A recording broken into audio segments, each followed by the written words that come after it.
So my children, my fur babies, they all have human names. We have Jasper and Scout are the 2 dogs, and Connor and Misha are 2 cats. So Connor, he likes to he's bigger, so he like lays on top of Misha and kind of like holds her down, and he'll lick her. So we have to separate them a lot. So anyway, my husband and I were in the grocery store, and I was telling him, and I was like, yeah, so I walked in the room and Connor's holding Misha down, licking her. And my husband's just like, oh, that's terrible, you know, did you separate them, blah, blah, blah. But the lady standing in the aisle with us just shot us this horrible look like, do your children hold each other down and lick each other? I thought it was funny.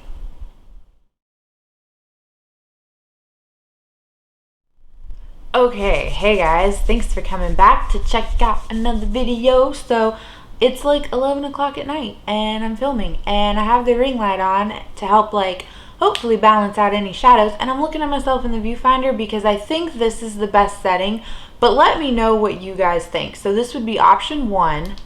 Option 2, which makes it a little bit blue, and this wall behind me is blue just for like reference sake, but then this one really makes it look blue. So I, just looking off the viewfinder, think this is the best. It might look a little yellow, but it's like the most natural, I think. So, but I don't know, I won't know until I edit it, because sometimes it looks different in the viewfinder than it does like on the computer. So if you have an opinion about it, let me know. That way I will know for when we film videos at night. But yeah, so what are we here? No, wait, first, do you like my eye look? Hopefully you can see it from that far away. So I used the Juvia's Place, the Tribe palette, and this look was done by my lovely friend Laura. So I'm going to link her video that she did like a tutorial on this. I'm gonna link that and her channel and everything, so that'll be above and down below for you guys. You should really go check it out, especially 1, if you have the Tribe palette, because hello, I think it's a really pretty look, but 2, she does not actually have the Tribe palette. She duped it, and I feel like she must have done a really good job if she duped it, did a look with it, and then I recreated it with the actual palette. So, but okay, let's just get on into our empties. I don't want this to be a terribly long video. I'm filming this earlier than I normally would because I do have like a lot of products in front of me. It's been a really good month. So let's get into it. I only have 1 hair care item. So I do have a dry shampoo. This is from Pantene. It's their Never Tell dry shampoo.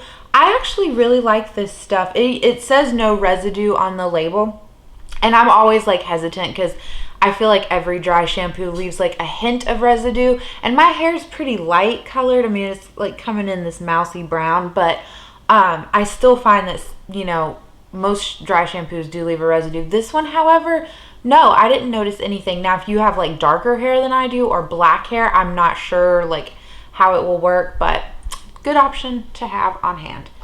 All right, let's do our miscellaneous items. I always want to say miscellaneous, and I don't know why. I think that C throws me off.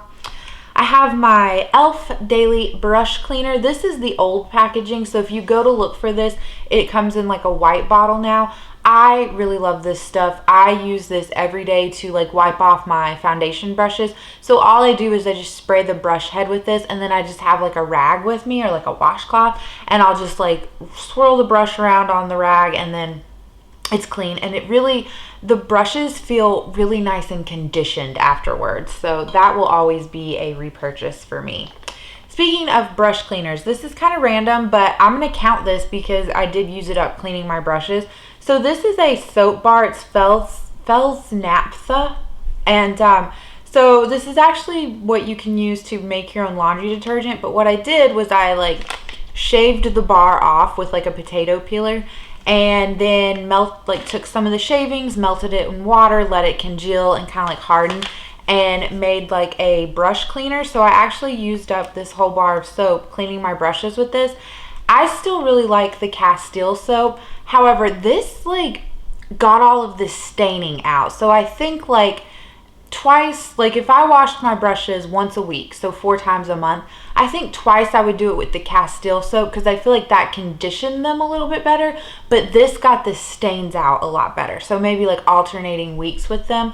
But yeah, just wanted to throw that out there in case you guys are into like DIY things, or you're looking for like a really cheap alternative, because brush cleaner can be expensive. So like Castile soap is pretty affordable, but I think you can get these like at Walmart for like around the like $1, $2 mark. So, and then the last thing that I have a pack of impressed nails that I use. I have a ton of these. I get these as like gifts and things like that. I have bought a few of them on my own. You can see like what the design was. It was just like a simple French manicure. There's some leftover nails in here. I don't have enough to do like another set. I like these. I don't think they like last as long just with their own like sticky base. So I did use up a nail glue by the same company. But yeah, so with the glue, I feel like I get about 2 weeks out of these. And then from a box of nails, I typically get like two uses. I feel like that's pretty good. They give you 30 nails. Sometimes I can get 3. It just depends on like how I go through them. But those 2 are out of here. So that's it for like miscellaneous stuff. So let's do like body, hair, or body and skincare stuff. So I did finish off another Bath & Body Works lotion. It is cut and scraped out. This is in the scent Cactus Blossom. I really liked this one. It's it's bright cactus petals blended with sun-kissed coconut and vanilla. When you smell it, it's not like, none of the coconut comes through. It's a very floral scent though, but not like grandma floral, you know what I mean? Like when I think of like rose scented things, I think of grandma's. Not that that's a bad thing, I'm just saying. But it's floral, but not like in that way. But it's also not super overpowering. Like on first initial scent, it's really overpowering, but it like dries down nicely, and so it lingers with you, but it's not so overpowering that it's like offensive. But I don't think I would repurchase that particular scent. Like it just wasn't one of my favorites. I do have a nice bottle of niacinamide here from The Ordinary. This is completely gone. I love this stuff. So do your own research for skincare, but niacinamide helps like make your skin more supple. It helps with your pores and things like that. And then zinc is good, and it helps with like active breakout, or to like prevent breakouts. So I use this in the morning and at night. I now have a nighttime face lotion though that has niacinamide in it. So the current bottle of this that I have open, I'm just using like in the daytime, since the lotion does have niacinamide in it. This next thing is also from The Ordinary. It's their squalene cleanser. This is my last one of these. I have so many micellar waters that I'm not allowing myself to purchase this right now so that I can get through some micellar waters. So this is marketed as like a face wash, like a face cleanser. That's not how I use it. I don't like it in that way. It leaves this weird like kind of greasy feeling on your skin. But if you use this to remove your makeup and then wash your face, like it feels fine. So that's how I use it, is to remove my makeup. And I do just put this over my eye, like not initially, like I'll do like down here, like scrub it around, and then I'll move up and do my eyes. And I don't like ever have a problem with this like burning my eyes or anything like that. I finished off my mask from Philosophy. It's the Purity Made Simple, the pore extracting mask. So this is a fine mask. I don't mind it, but it hardens so much that it's like you can't move your face at all. Like it hurts to smile. It hurts to kind of like talk. Like it's that tight. So I actually finished this off in the shower as like just a face scrub, which I could have swore that on the directions it said that you could use it that way, because if you let it like dry down, the grittiness of it is like more intense than if you just use it as a face wash. But when I look at it, like look at the directions on the back, it doesn't say that you can do it in that way. But I mean I did. That's how I used it, and it worked fine. Like, does it really do anything for like blackheads and things like that? Maybe a little. I don't know. It's hard to tell. I think products that are labeled like that are kind of gimmicky. Like, that's just my opinion. We're just gonna move on from that. The last kind of like skincare thing that I have is a foot mask. I randomly found this in my bathroom closet. I didn't even know I had this. So it's by the brand Cabela Professional. I don't know if that's supposed to be like K like Spanish, Q-U-E, or like que like French. So you tell me if you know. But I didn't have a problem with this. I don't know if it did anything. And like I've told you guys, I'm trying to move away from like these single-use mask type things because I think they're kind of wasteful and overpriced for like a single use.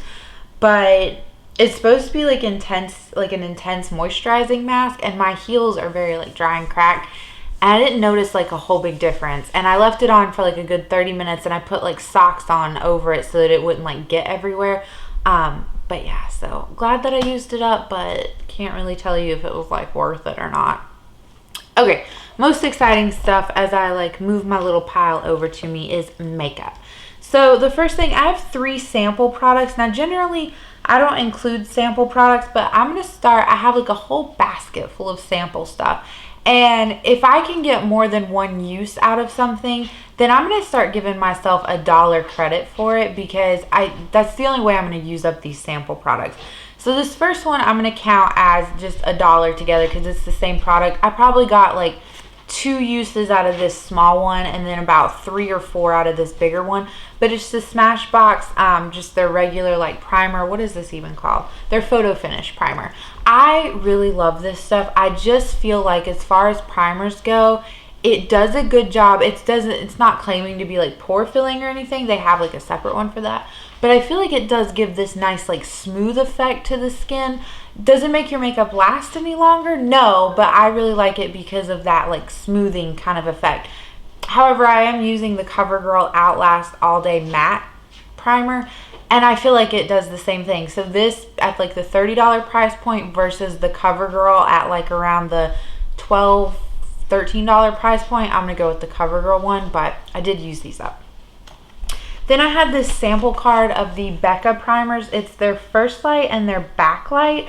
And I probably got like 3 uses out of each of these. So I'm going to count this as like $1. So it's $2 of samples that I've gotten. But out of the 2 of these, I couldn't really, 3 uses to me isn't enough to really determine if I like it or not.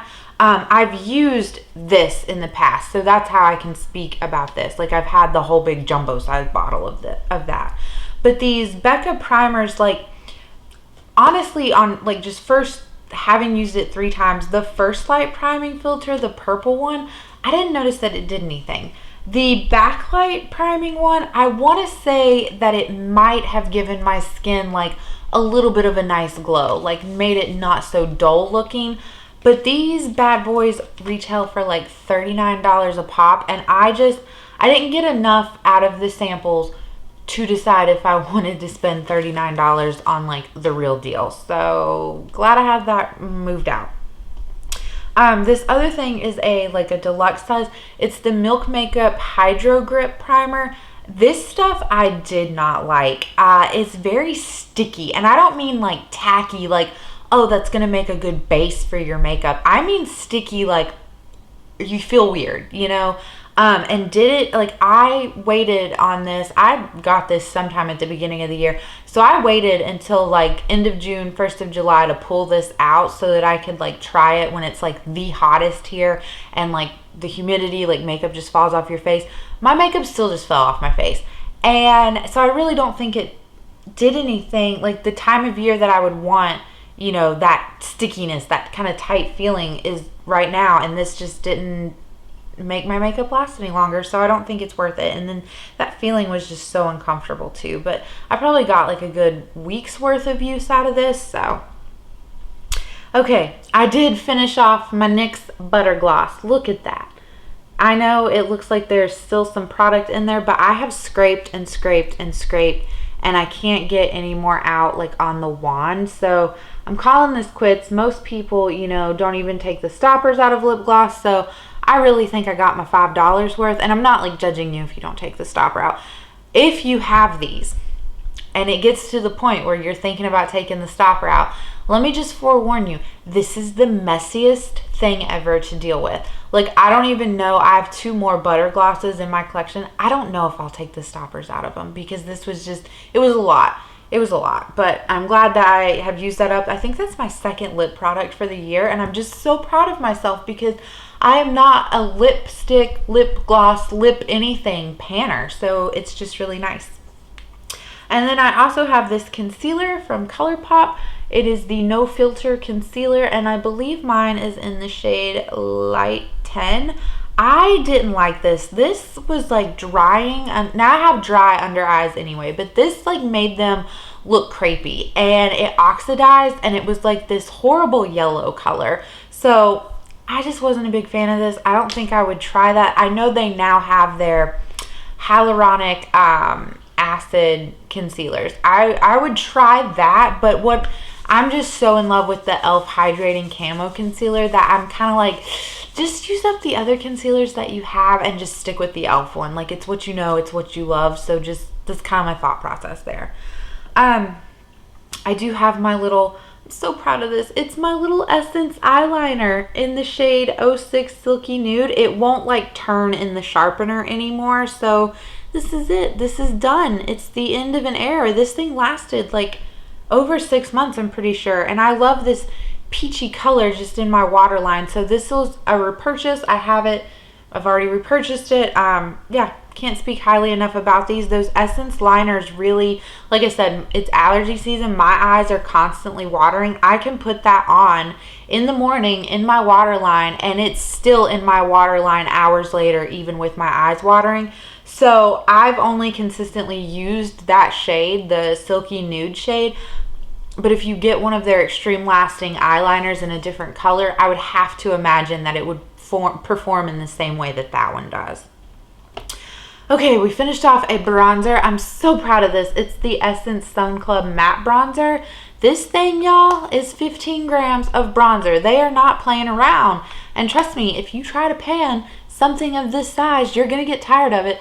So it's not that it was a bad bronzer. I liked it. It was a little too light. Like, you do have to build it up. And I think they only have like 2 shades of this, so not like the greatest variety or range with it. But it was a nice bronzer. I have a whole nother one of these in my collection, and I've like pushed it to the bottom of the drawer because I'm like, no, I don't even want to look at you right now. Your brother just gave me, you know, a run for my money. So you will not be seeing his duplicate for a while, but glad to have that done. Okay, I have a Real Technique sponge in here. I don't know if you'll be able to see it on camera, but like this edge here started to like fray, and it just, like if you do it like this, hopefully you can see like it's starting to rip here, and it would like, when I would use it to blend out my makeup, since it was starting to like rip, it would make the makeup blend funny. I don't know how else to explain it. So this one is done, over with. I have already pulled out my next one. Finished off my Liquid Glow highlighter from ABH. This was in the shade Perla. I really liked this as like a product. It was nice to mix in with foundations and really like give you that extra glow. So yeah, I will not personally repurchase this, but if you've had your eye on these, I really think, one, I know they're expensive, but this did last a good long while. Like, a little bit goes a long way, and the color was just that pretty kind of golden champagne, just really flattering color. Okay, 2 more things. So I bought an Adept Cosmetics palette, like the double-sided ones. I'd wanted one of those forever, so I got one, and then I went on a depotting spree. So I depotted all of my Lorac palettes, and so I want to go ahead and give myself the monetary credit for the shades that I have finished off in the palettes. That way I don't like forget about it, because in 2019, like, I did finish off a highlighter, I did finish off a blush, but like I didn't give myself the value for it because like the packaging got repurposed. So I just don't want that to happen again. You know, like I want all of my value that I'm gonna get. So here's the Pro 1. I've only finished off 1 shade from it. It was the cream shade. No one is surprised, but I'm gonna give myself a value of, let's see, of $2.44 for this. Now, how I decide the value of these is I take the price of the palette and divide it by how many shades are in here. And then I have my Mega Pro 1. This was my not first pan that palette. This was the palette I was panning in the first half of the year 2020. So here is the state of it. There are a few shades that I just don't care enough to like depot and full width. Just in case you're curious, Dusty Plum, Stone, Sand, and Granite. They just weren't my jam. I just don't like them. And I'm at the point in my life where I'm just like, you know what? If you don't like the shade, don't fool with it. It's too much for me. And I'm not going to do it, you know? So, but within this palette, I did finish off, let's see, I finished off 6 shades. So they are, shade-wise, it's $1.88 per shade. So multiply that by 6 and you get $11.28. So I have given myself a $13.72 credit for all of these eyeshadows. All right, that's it. I hope this wasn't too long. I don't know if you'll see this video early or if it will still just go up at its regular time, but I don't want these Empties videos to be like, you know, egregiously long. So I figured I'd film it now. I think that was good. We had a lot of products. So, but yeah, thanks for watching. Sometimes my mouth goes faster than my brain. Thank you guys for watching, and I hope you're having a good night, and I will catch you in the next one. Bye.